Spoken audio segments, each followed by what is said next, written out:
क्या क्या योजनाएं चल रही है जिसे जनता को शुरू की है? देखिए, वर्तमान में पशुपालन में जो है डेयरी के संबंधित 2 योजनाएं हैं चल रही हैं। पहला है मुख्यमंत्री गो संवर्धन योजना, जिसमें 2 उन्नतशील और स्वदेशी नस्ल की गाय को पालना है, जिसकी इकाई लागत 2 लाख रुपये है। और इसमें जो है इकाई स्थापना के उपरांत 80,000 रुपये का अनुदान मिलेगा। दूसरी योजना मिनी नंदिनी योजना है, जिसमें 10 उन्नतशील और स्वदेशी गाय को पालना है। और ये योजना इकाई लागत इसकी 23.6 लाख है, जिसमें 50% अनुदान है। इसमें 15% लाभार्थी को स्वयं लगाना है, 35% बैंक से लोन लेना है और 50% जो है गवर्नमेंट की सब्सिडी मिलती है, तो पूरी इकाई स्थापित है।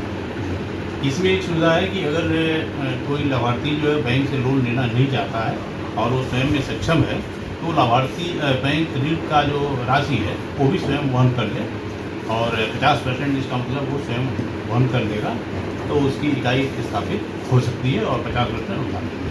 तो ये दोनों योजनाओं की बात कर रहे हैं या सिर्फ कोई एक योजना है इसमें? अभी मिनी नंदिनी की बात कर रहे हैं। और जनपद में मिनी नंदिनी के जनपद का लक्ष्य 6 इकाई स्थापना का है और गो संवर्धन योजना में 28। इसके अलावा हमारे यहाँ कुक्कुट पालन में जो है एक बहुत अच्छी योजना है।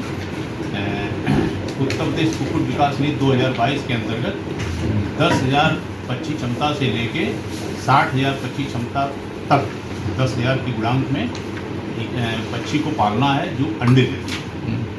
और इसमें जो है जैसे 10,000 पक्षी क्षमता की इकाई इस्टेब्लिश करते हैं तो उसमें लगभग 1 करोड़ रुपए का खर्च आता है, 99.53 लाख रुपये का। इसमें जो है पशुपालन विभाग का सहयोग रहता है कि जो बैंक 30% लाभार्थी अंश है, जो लाभार्थी द्वारा स्वयं वहन किया जाता है, 70% जो है बैंक से लोन लेता है। इसका जो ब्याज है वो 7% की दर से ब्याज की सरकार के द्वारा वापसी, और इसके अलावा विद्युत शुल्क में माफ़ी है। और अगर कुक्कुट पालन के लिए जो है जमीन लेता है काश्तकार तो उसमें स्टाम्प में भी। इसके लिए कोई लास्ट कोई डेट वगैरह नहीं, इस कुक्कुट पालन के लिए कोई लास्ट डेट नहीं है। हम लोग बहुत प्रयास भी कर रहे हैं कि जनपद से अभी कोई आवेदन नहीं आया है, तो अगर जो है इस संवाद के द्वारा भी लाभार्थी का कोई भी जो है अगर पढ़ना चाहता है, इकाई सर्विस करना चाहता है, तो उसका स्वागत रहेगा और हम लोग उनका पूर्ण सहयोग करेंगे। सर ये बताइए कि अगर 6 लोगों का चयन करना है, 6 से ज़्यादा अगर होते हैं तो उनका चयन होना नहीं है, तो अगली जो योजना आएंगी तो क्या उनका चयन उसमें होगा या फिर से कोई फॉर्म भरेगा? नहीं, जैसे 6 के बाद वेटिंग लिस्ट बनेगी, 20% वेटिंग लिस्ट बनेगी, उसके बाद कोई चेंज नहीं होगा। नए वर्ष में पुनः नए सिरे से होगा। नहीं, अच्छा, नए सिरे से होगा तो उनका फिर नहीं होगा जो बचेंगे।